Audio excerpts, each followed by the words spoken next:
Olá pessoal, sejam todos muito bem-vindos a mais um vídeo do canal e hoje vamos conversar um pouco sobre fundos imobiliários, uma das modalidades de investimento bastante interessantes dentro da classe de renda variável e muito explorada inclusive no Brasil. Então, o que são fundos imobiliários? Vamos definir então os conceitos, né? Então a gente fala de fundo como o que é um fundo? É toda uma reunião de recursos sob uma gestão profissional para ser aplicada em determinado fim. Então, um exemplo, um fundo de ações. Você tem uma empresa ali que capta recursos de investidores, coloca ali um gestor, um administrador, funcionários trabalhando para que esse fundo tenha ali uma performance de mercado, seja ali na forma de ETF, só para acompanhar índice, ou seja para gestão ativa para bater o índice, enfim.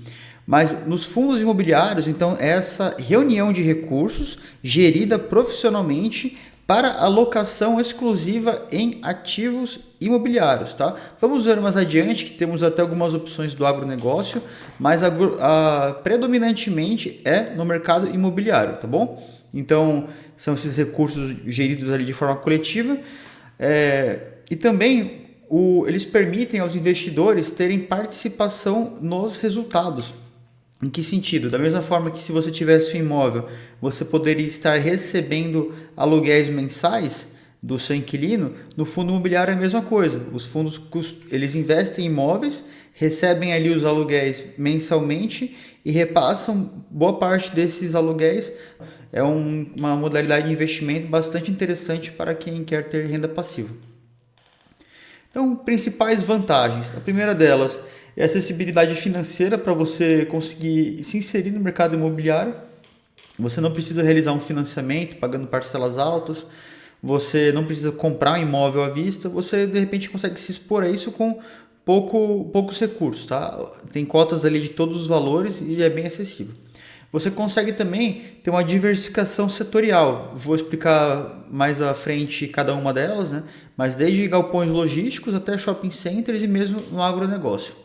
Essa renda mensal, que também é bem interessante, né? Porque você consegue pulverizar o seu risco em vários ativos, do que se você de repente tem só um imóvel, de repente se ele fica vago, você fica sem a renda.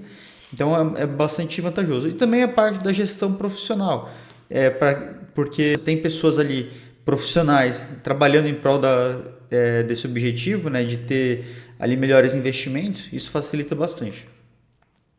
Então, como que funcionam os FIIs de tijolo? Tá? Essa classificação, FIIs de tijolo, ela é mais abrangente. Tá? Então, são todos aqueles fundos imobiliários que, de fato, investem em ativos que estão construídos. Ok? Então, ali vemos desde prédios comerciais, galpões logísticos, shoppings. Então, são todos esses tipos de investimento que os fundos realizam, ok? Então, a receita majoritariamente é proveniente do aluguel desses ativos e você tem de fato ali um patrimônio bastante tangível, tá? Então, começando um pouco, né? Então, dentre os fundos de tijolo, quais são os tipos os principais tipos de fundos dentro do tijolo? Então, os FIIs corporativos são aqueles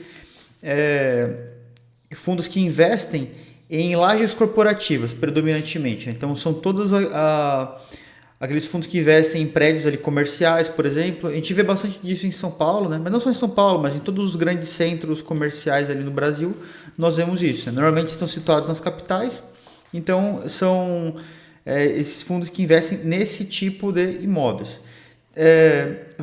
Tem essa variação do mercado, né? Conforme haja demanda por esse tipo de investimento, naturalmente o fundo vai performar. Menos vacância você tiver nesse tipo de imóvel, né? Quanto mais escritórios ocupados tiver, melhor. Aluguel para esse tipo de imóvel em grandes centros costuma ser bastante rentável. Tá?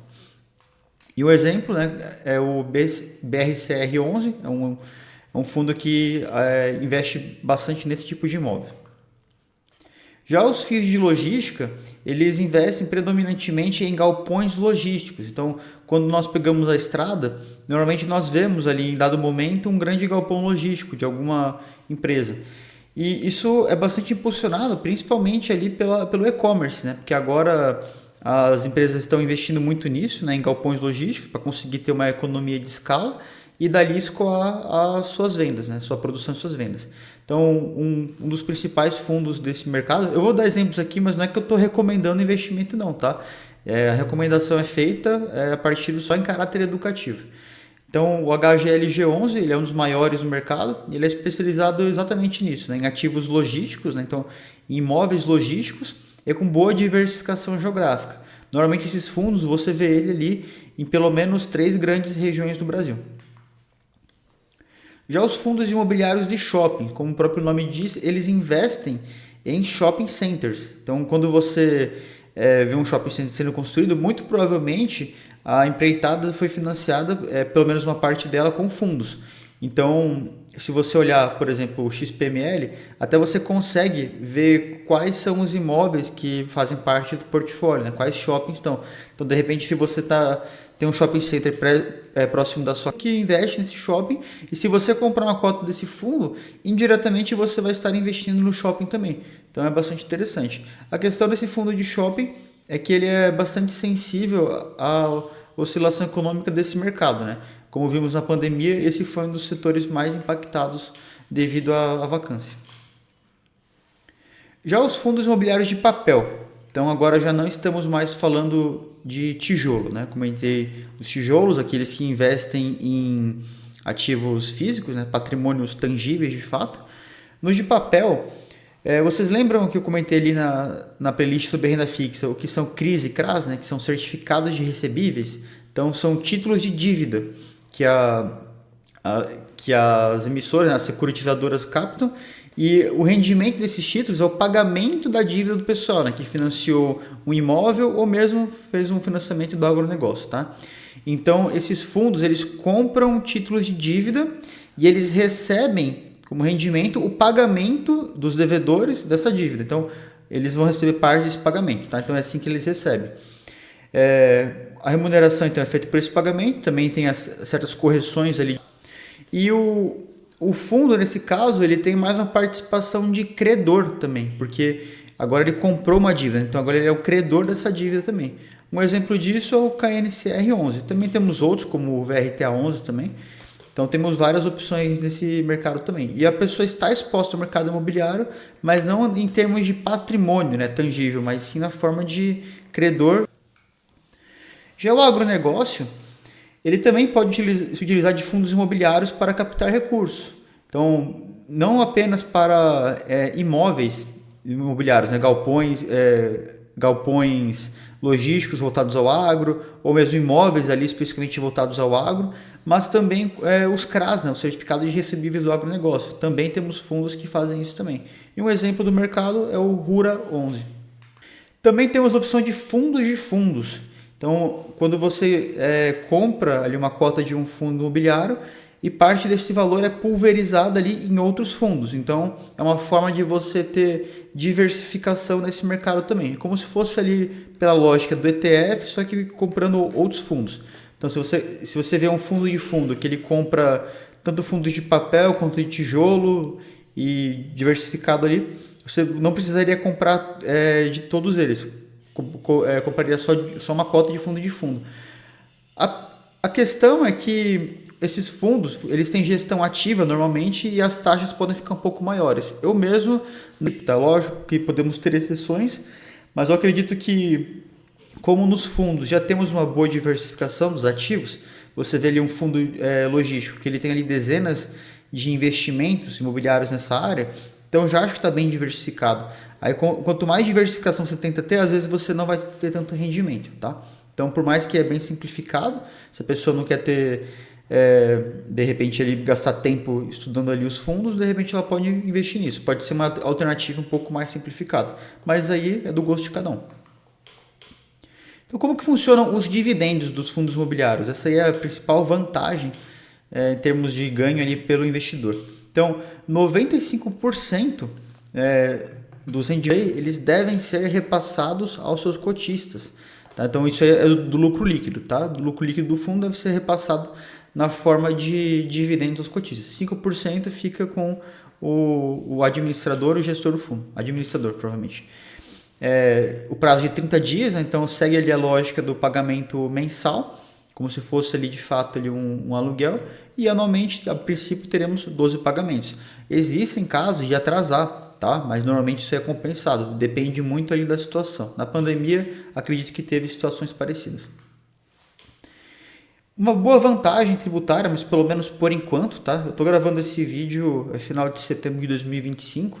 Atualmente, os dividendos de fundos imobiliários estão isentos de imposto de renda, atualmente. Mas sabemos como funciona o Estado, né, que gosta de ficar... Nada impede de amanhã depois passarem uma medida provisória e alterarem a tributação, ok? E caso você tenha ganho de capital, então ganho de capital é aquele que é baseado na venda de ativos com lucro. Então vamos supor que você comprou um fundo imobiliário a R$100 e vendeu ele a 200. Então você teve um ganho de R$100. 20% desse ganho você tem que pagar imposto de renda, tá? Então nesse caso, um lucro de 100, 20%, R$20 teria que ser repassado ao nosso amigo Estado por via de DARF, ok?